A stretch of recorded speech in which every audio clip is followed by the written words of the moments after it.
My mother smiled when she told me I was adopted.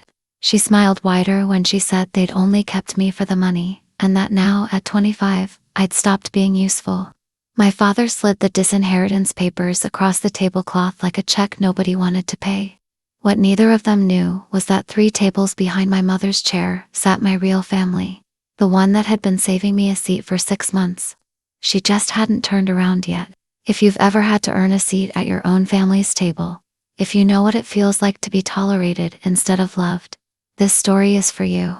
Stay to the end, because the moment this woman finally turns around in her chair is one of the most satisfying gut punches you'll hear all week. Hit subscribe, drop a like, and let's get into it. Paige Mercer had spent 4 years booking tables exactly like this one for grieving widows, for feuding siblings, for families deciding who got what after somebody died. She knew the temperature of a room before she'd even pulled out her chair. This one felt like a deposition, not a dinner. No banner, no cake, no candle waiting in the back with her name piped in blue. Her mother, Diane, had dressed for it like a funeral gray cashmere, the kind she only wore when something was about to be buried. Her father, Wesley, had booked the reservation under Diane's name, not Paige's. On her own birthday, Paige set a plain manila folder down beside her water glass. Careful, deliberate, like a woman setting a trap she didn't need to check twice.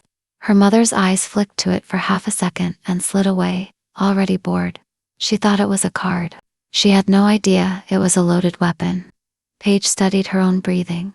She counted the exits. Old habit. And behind her, without knowing why yet, she clocked a small brass number gleaming on a table to the left. Table 9. She held onto it the way you hold a landmark before you know you'll need to find your way back.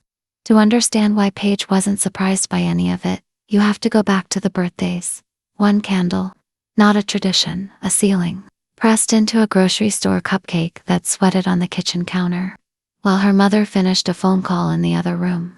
Meanwhile, 3 weeks later, her cousin Brett got a rented bounce house and a caterer with little quiches on silver trays. Because Brett was blood, and blood, in that house, was the only currency that ever cleared. "We can only do one nice thing a month, honey," her Aunt Renee told her once. Syrup sweet. The way people learn to explain your size to you without ever raising their voice. By 9 years old, Paige had stopped asking for a party. Not because she'd given up, because she'd done the math. A child who asks for less, costs less. And being cheap felt, for a long time, like the only kind of safe she had. She told herself it was efficiency. It would take her 16 more years to call it what it actually was. A slow, careful pricing out of a little girl's worth. She left home the week she turned 18. 2 duffel bags. A community college acceptance she'd filled out alone at a kitchen table with nobody watching. Nobody drove her. She worked pharmacy counters by night, sat in morning classes, waited tables on weekends to pay for a paralegal program. And by 25, she was drafting the fine print that decides who eats after a funeral wilts. The joke of her life, the one she didn't laugh at for years, was this. She could carve a perfect ironclad boundary for a total stranger. She just couldn't ask her own family to want her. The one person who ever picked up the phone like she'd been waiting for it to ring was Nana Ruth, her father's mother. The only Mercer who ever made Paige feel like a person instead of a line item on somebody's spreadsheet. When Paige was 12, crying in Nana's kitchen because Brett had told her she wasn't a real Mercer, Nana set down her dish towel, took Paige's chin in one hand, and said the sentence that would live in her chest for the next 13 years. "You were chosen, sweetheart, not collected." Then she made her a grilled cheese and let her stay up too late. Nana died when Paige was 23. Within 1 month her parents quietly packed up their cramped split-level and moved into the big house on Linden Road. The house that had been in the family a long time. The house tied to Nana's name in ways nobody bothered to explain to Paige. And that she wouldn't understand herself for 2 more years. In the year leading up to her 25th birthday, the family didn't drift away from Paige. Families drift. This was something colder, coordinated. Texts that used to come back in an hour started taking 3 days. Her mother quietly dropped her from the holiday planning chain, then acted shocked when Paige showed up to Thanksgiving without a dish nobody had asked her to bring. And Aunt Renee got louder. A new word started showing up in the family group chat, over and over. like a bell being rung on purpose. Blood, as in, this is a blood-only weekend at the lake.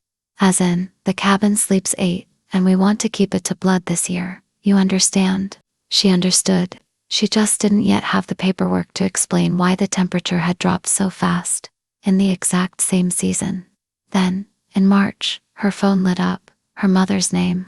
A voice 3 degrees warmer than it had been in a year. Honey, Diane said, and she only ever called Paige honey when she wanted something. We'd like to take you out and celebrate 25 properly.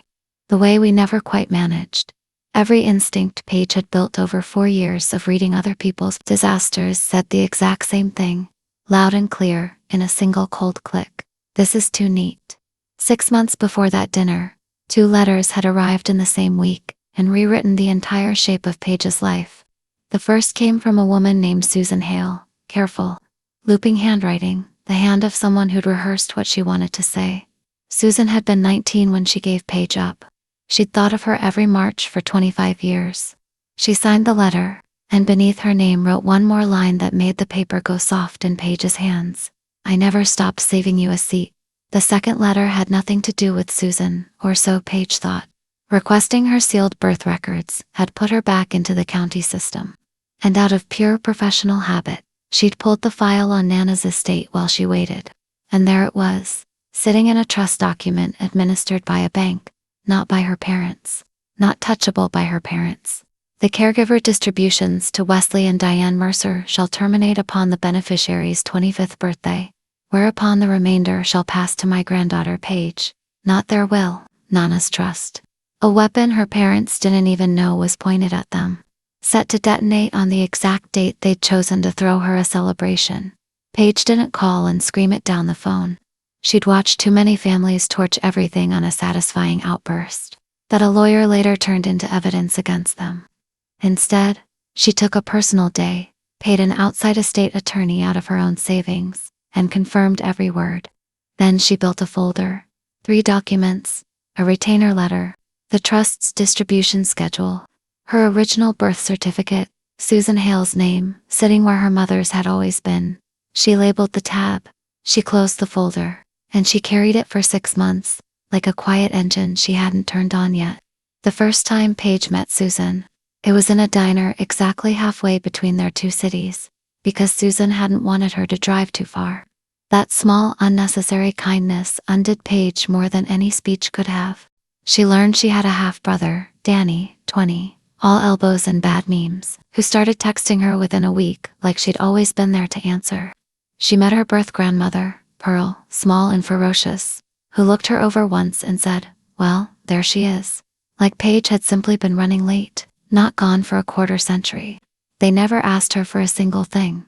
No favors, no performance required. That was the part her nervous system couldn't process. We've kept a seat for you, sweetheart, Susan told her the 3rd time they met. We never gave it to anyone else. Paige, who could draft an airtight legal definition of belonging, for total strangers, sat in a vinyl booth and didn't know what to do with her own hands. For the first time in 25 years, she was wanted by people who had nothing to gain from wanting her. When her mother called about celebrating 25 properly, Paige already knew exactly where she wanted to spend the night. She just decided to spend it in 2 places at once. She called Susan, explained everything, the suspicions, the trust, the speech she could already feel coming. She asked if they'd come. Susan didn't hesitate for even a second. What time, and where, she said. Should we dress up? Then quieter, we'd be honored to watch you not need them. Paige hung up and made one more call to the restaurant. A second table, under her own name. Paige Mercer, party of 3.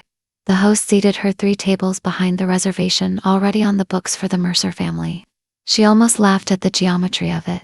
Her parents had no idea they were about to perform her disownment, in full view of the people who'd spent 6 months quietly saving her a chair. Back at the front table, Diane finally set down her wine glass with the precision of a woman hitting a mark she'd rehearsed. We only kept you for the benefits, she said, and she smiled when she said it. That smile is what freed Paige, not the cruelty. She'd been raised on cruelty. Nobody smiles delivering the worst sentence of someone's life unless they've practiced it enough times to enjoy the choreography. Wesley slid a thin sheaf of papers across the tablecloth until it touched her plate. "We've already filed," he said, not meeting her eyes. "To formalize things, you won't be in the will." Paige read the caption in about 4 seconds and understood, instantly, exactly what they'd done.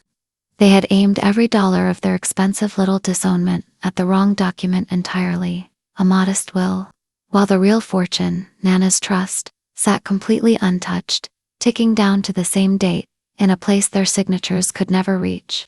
She didn't correct them. "You don't tell the other side they've sued the wrong defendant. You let them finish."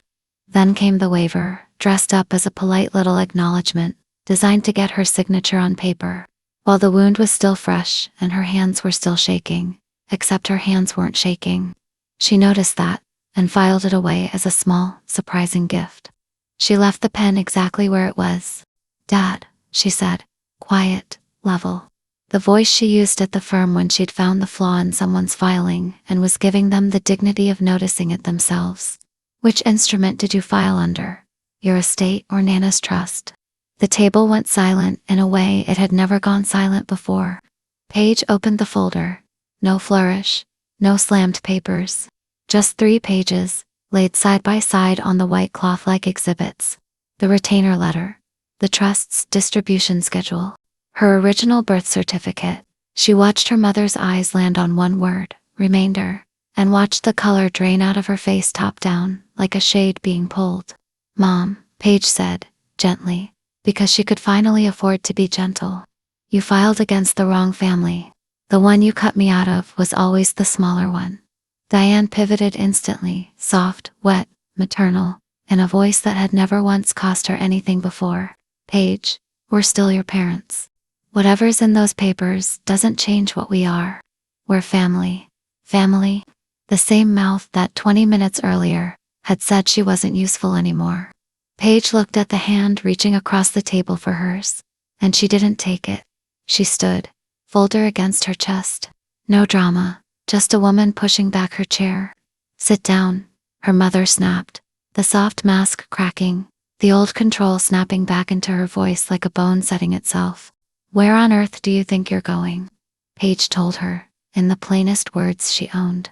"My birth family is sitting 3 tables behind you." And her mother turned. Slowly, the way you turn when part of you already knows and is begging the rest of you to be wrong. There they were, Susan, Pearl, Danny, already on their feet, not to gloat, not to make a scene, just standing, the way you stand for someone arriving at a gate, after a very long flight, 15 feet, 3 tables, 25 years. Pearl took Paige's face in both hands. The exact way Nana used to do. Susan pulled out the 4th chair they'd asked the host to set, even though their reservation had only ever been for 3. "We saved you a seat," she said. "We always did." That's when Diane Mercer lost the one thing she had never lost in front of an audience, her composure. "After everything we paid for," she shouted, and the restaurant went still, heads turning, a waiter freezing mid-step with a tray in his hands. "After everything we did for you, you humiliate your family in public, over money." Paige noted the word, paid, not loved. Even now, even cornered, that word would not come, because it had never once been in the inventory. She didn't stand to match her mother's volume. She let the fury do her work for her, because no one in that restaurant, watching a furious woman scream about money across the room, from a calm young woman surrounded by people who clearly adored her, was ever going to mistake which table held the real family. Her father never even stood. He just put his face in his hands. Paige walked back one final time, set a single page in front of her mother, the trust schedule face up. "You can keep this one," she said. "You'll want to understand what ended today, and what didn't." Then she delivered the only line she'd let herself prepare in advance, the one she'd promised herself she'd only use if she'd truly earned it. "You kept me for the benefits. They kept a seat for me." She turned. She did not look back. Not when Renee called her name. Not when her mother said something she couldn't hear and didn't want to. Back at table 9, Pearl had already ordered her a slice of chocolate cake. Danny had stuck a single lit candle in it, and for 1 second, the symmetry of it caught in Paige's throat before Susan leaned over and said, "Blow it out, sweetheart, make a wish." Paige realized she didn't have one, she already had it. The trust did exactly what Nana Ruth built it to do. On the date and by the terms she'd notarized 2 years before she died, the distributions ended and the remainder passed to Paige, untouched by any will her parents had spent good money trying to rewrite. You cannot disinherit someone from a document you were never given the power to control. Within a year, without the monthly distributions, Wesley and Diane lost the house on Linden Road. Paige never sued, never posted a word online. She simply stopped answering, because the quietest boundary she learned is also the only one that ever really holds. If this story hit you somewhere real, smash that like button and tell us in the comments. What's the moment you realized the people who needed you weren't the same as the people who wanted you? Subscribe for more true-to-life stories about boundaries, dignity, and the seat you never had to earn. We'll see you in the next one.